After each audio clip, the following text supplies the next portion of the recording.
As every day passes, this relief operation gets more and more urgent and desperate.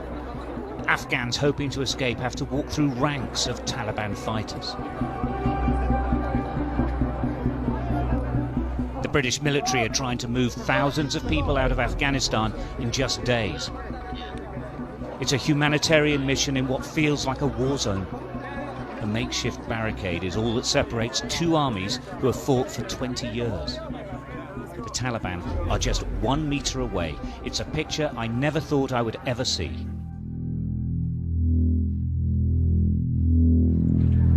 This is the first day that they've been able to bring order here. We've watched as thousands converged on this base, threatening to overwhelm the whole evacuation. The Taliban have assisted in this. Up the road, they're now controlling the crowds of people trying to reach the British position. Sometimes they fire into the air to make people stop. But they are a continuously menacing presence. Well, this is a humanitarian effort, but it's being done by the military because we're effectively in a war zone. And what's incredible, just one step away, there's a Taliban right next to the British forces who are trying to assess the people who are trying to get onto these relief flights.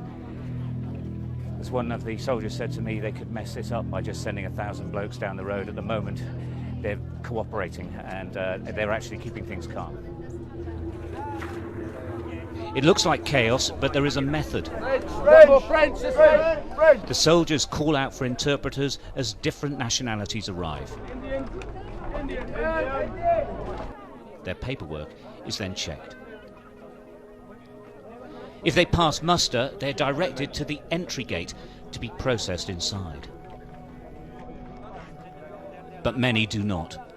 The soldiers hate this, but without the proper paperwork, they have to turn people away. I'll give a bit of a shuffle on. Come on, mate, you've got to come this way. I'm sorry, you just haven't got the passport. I'm afraid you haven't. Terrified families, men, women, and large numbers of children are sent back.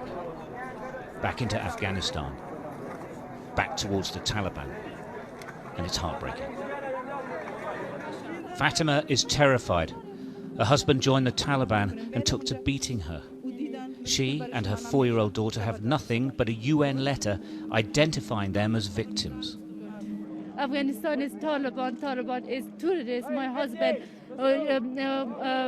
husband is terrorist Talib. America, Canada, France, her kishwar, me and just my. So you and your daughter, you'll go anywhere? Any country? Any country. Yeah, she needs to explain all this to the Me and my daughter. We mentioned her story to the officer in charge outside. The soldiers have a reasonable degree of latitude in their decision-making, and Major Steve White decided to enter her into the system with no guarantees. It was quite simply an act of human kindness in all this mayhem. Fatima did make it inside. Major White may have saved their lives. He's certainly given them a chance of a better one. But there are many sad stories as well. I'm too sure that they will kill us. This doctor from Herat, who is with her sister and her mother, have absolutely no rights to get through the gates. They've fled the Taliban and are now stuck. They have hope, but it seems hopeless. We don't have any brother, we don't have father. You know that living in here is very difficult for us. We were living in Herat and we escaped from Herat and came to Kabul city to save our life, because also my uncles worked with the Taliban and they wanted to oblige us to forced marriage. And also I'm a doctor and my sister was working with women's rights. She studied law, and also my mother is a teacher. My mother was the teacher of students in 8th class, the boys. Yeah. The Taliban don't let her to teach the boys, and now she doesn't work, my mom. So now you're running away, really? Yes, we escape from our place. These soldiers are involved in a mission as diametrically opposed to anything they could ever have expected in Afghanistan. The Taliban have won here. In 20 years, a generation has grown up knowing what the Taliban were like. They don't want the next generation to experience it. Once again, a small contingent of soldiers at dealing with the mess. Yeah, send them down there.